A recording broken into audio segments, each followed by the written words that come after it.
হয় আমাৰ এটা আৰ্মছ ৰিকভাৰী হৈছিলে 17 জুলাইত যিটোত আমাৰ এটা পিষ্টল কাণ্ট্ৰিমেড পিষ্টল এটা বিকিবলৈ আহিছিলে উইথ 4টা লাইভ এমিউনিশ্যন আৰু সেই সংক্ৰান্তে আমি দুজন বিথুৱেল বসুমতাৰী আৰু সুভাষ বসুমতাৰী বুলি দুজনক আটক কৰিছিলোঁ আৰু কেছ ৰেফাৰেঞ্চ আছিলে Sarfanguri PS case number 1924 under 25(1A) of arms act.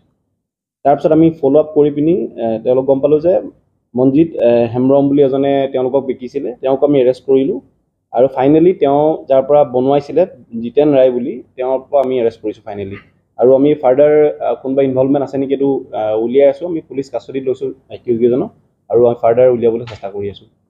আৰু কালি আমাৰ স্পেচিয়েল ব্ৰাঞ্চ আৰু আমাৰ আৰ্মিৰ ইণ্টেলিজেঞ্চৰ ফালৰ পৰা এটা ইনফৰমেশ্যন আছিলে যে কিছুমান আগৰ পুৰণা দিনৰ কিছুমান হাথিয়াৰ ইয়াতে লুকুৱাই থোৱা আছিলে বুলি কৈছিলে আৰু সেই সংক্ৰান্তে আমাক চ'ৰ্চে দিয়া ইনফৰমেশ্যন মতে আমি কালি চালাকাটি এৰিয়াৰ গালাঝৰা এৰিয়াত আমি 11টা ৰাইফল ৰিকভাৰ কৰিবলৈ সক্ষম হৈছোঁ। এইটো লুকুৱাই থোৱা হৈছিলে আৰু ফাৰ্ডাৰ ইয়াৰ কিবা ইনভলভমেণ্ট কাৰোবাৰ লগত আছে নেকি আমি চেষ্টা কৰি আছোঁ উলিয়াবলৈ।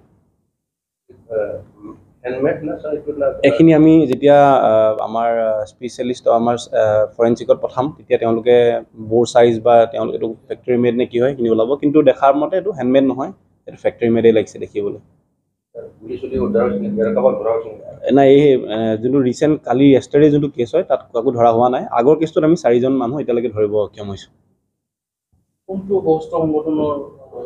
সেইটো এতিয়া আমি ফাৰ্ডাৰ যেতিয়া আমি ইনকুৱাৰী কৰিম আমাক জাষ্ট ইনফৰমেশ্যন দিছিলে যে এনেকুৱা পুৰণা দিনৰ হাথিয়াৰ পৃথ হৈছে, আমি সেইটো কৰিছোঁ। তাৰপিছত এতিয়া ফাৰ্ডাৰ যদি কিবা ওলায় আমি ইনফৰমেশ্যন দিম আপোনালোকক।